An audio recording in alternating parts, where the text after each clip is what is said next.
Hi, Joy Olson here, Blockbuster Fundraising. It's Saturday and we do not have very many days left of 2016 fundraising. And if you're like me, you've got a million things on your mind this weekend. And fundraising is maybe not the top priority, but you know what I began thinking about this morning as I was arranging my recipes for what I need to cook, and I want to cook beforehand, before December 24th or 25th. I was thinking about fundraising like recipes, like tradition. And as I rambled through and rumbled through and fumbled through all my 6 million recipes, I started, each one had a different meaning. Each one was from a different place in my life, a different friend, a different meal. And I started thinking, you know, fundraising is a lot like putting together your recipes from over the years. You pick and choose from your favorites, and some of them go way back. They're tried and they're true, and you've done them over and over again. They're really successful. Everyone loves them, and so they stay in the mix. They're part of the New Year's Eve party. They're part of the Christmas Eve dinner. They're part of the Christmas dinner. They're part of maybe the wonderful treats that you make for your friends to give away during the holidays. So my point here is, as fundraisers, over the years, we get used to mixing things up, sometimes the same way. But every once in a while, we run across a new idea and we think, wow, I've got to add that. So this is what my daily fundraising tip is all about today. This is a perfect time, sometime when you have a quiet moment this weekend, go through some of the other nonprofit direct mail pieces and emails that you've received so far this year. Is there some new tactic, some new subject line, something different that you think that is fantastic? I want to add that to my year-end fundraising recipe. And you know, I think it's just really important. I mean, look at it, not to be critical, but look at it from a standpoint of you're kind of judging it. Would this work with my donors? Do I think this is good? I don't think that would work. And remember then to write it down.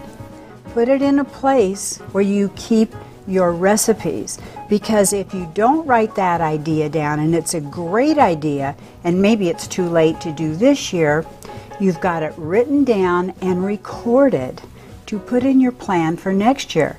And maybe it's something that you're going to need to budget a little bit more for, and make sure that it gets in the budget.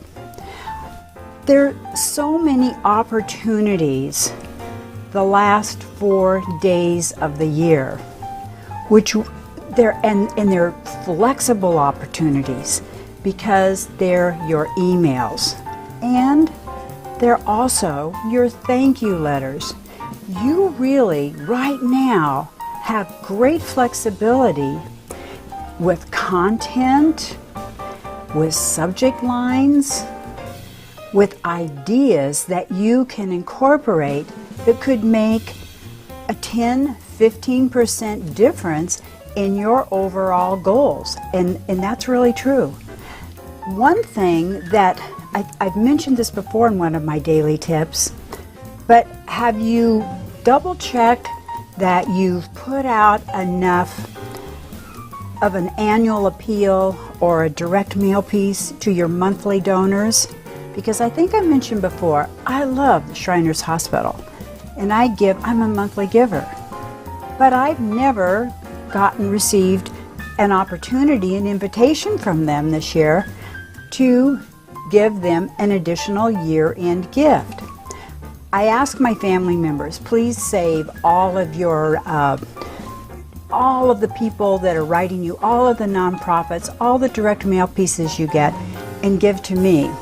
So my sister brought over a stack about that thick the other day, and I was really kind of jealous because she had this beautiful year-end ask from the Shriners Hospital. So Rita only gives once a year, and I give monthly, but you know what? I would have given again, and it was a beautiful ask. Do not be afraid to ask again. This time of year, we're all feeling grateful. We feel grateful for the people that we love. We feel grateful for the causes that we're involved in, that those causes are doing wonderful things and we're helping them. And so that represents us too. So we are really motivated to give a little extra. Do not be afraid to ask. Again, put that in the recipe mix. Okay, so here is what I'm really saying. Review.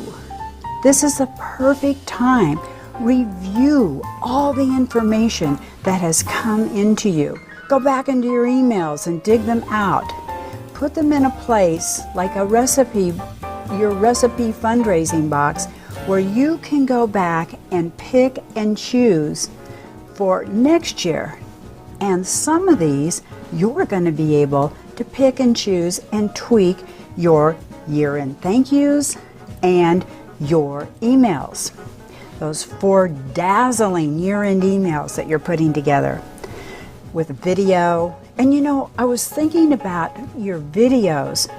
It's just incredible right now with what you can do with Adobe Spark Video and Animoto. You can put together on the fly some really incredible, heartfelt, wonderful productions.